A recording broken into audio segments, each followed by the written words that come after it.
बल्कि असी बहुत ज़्यादा असी इत्थे फुੱਲ ਜਿਹੜੇ ਨੇ ਨਾ ਇਸ ਫੁਲਵਾਰੀ 'ਚ ਇਕੱਠੇ ਕੀਤੇ ਨੇ। ਇਹ जनाब ਸਾਡੇ माशाअल्लाह फखरे गुजरांवाला असगर पहलवान, ਇਹਨਾਂ ਦਾ ਨਾਂ ਕਿਸੇ ਤਾਰਫ ਦਾ ਮੁਹਤਾਜ ਨਹੀਂ।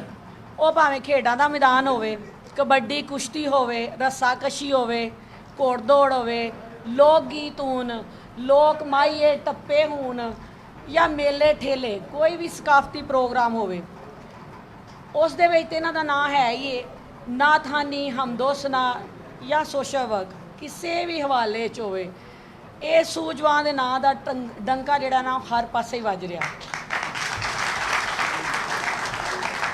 फिर वो भावें चढ़दा पंजाब होवे या लहंदा होवे, तालब तेरे करम दे मौला, सूरज चंद ते तारे ने, दुनिया दे विच सब दे मौला, तू बख्त सवारे ने।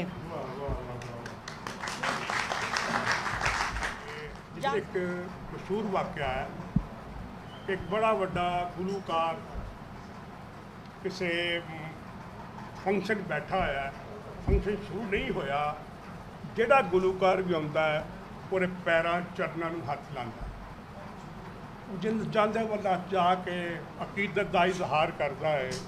ਉੱਤੋਂ ਈਸਾ ਖੇਲਵੀ ਆ ਜਾਂਦਾ ਹੈ। ਈਸਾ ਖੇਲਵੀ ਸਾਹਿਬ ਬੈਠੇ ਮੇਰੇ ਵੱਡੇ ਭਾਈ ਅਤਾਉਲਾ ਈਸਾ ਖੇਲਵੀ ਆ, ਉਹ ਵੱਡਾ ਗੁਰੂ ਖੜਾ ਹੋ ਜਾਂਦਾ, ਉਹ ਈਸਾ ਖੇਲਵੀ ਦਾ ਸਵਾਗਤ ਕਰਦਾ ਹੈ।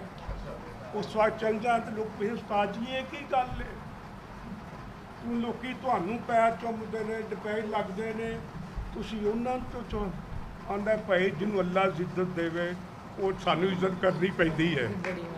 ਅੱਜ ਇਸ ਨੂੰ ਪਹਿਲਵਾਨ ਨੂੰ ਅੱਲਾ ਇੱਜ਼ਤ ਦਿੱਤੀ ਹੈ ਤੇ ਸੀਨੀਅਰ ਲੋਕ ਵੀ ਇੱਜ਼ਤ ਕਰਦੇ ਪਏ ਨੇ, ਅਸੀਂ ਉਹਨੂੰ ਸਲਾਮ ਪੇਸ਼ ਕਰਦੇ ਔਰ ਹੱਕ ਬਣਦਾ ਹੈ। ਹੁਣ ਜ਼ਮਾਨਾ ਜਾਣਦਾ, ਅਸੀਂ ਕਈ ਜਾਣਦੇ ਤੇ ਵੱਖਰੀ ਗੱਲ ਹੈ, ਸਾਰੇ ਲੋਕ ਦੁਨੀਆ ਜਾਣਦੀ, ਹਿੰਦੁਸਤਾਨ ਜਾਣਦਾ ਹੈ।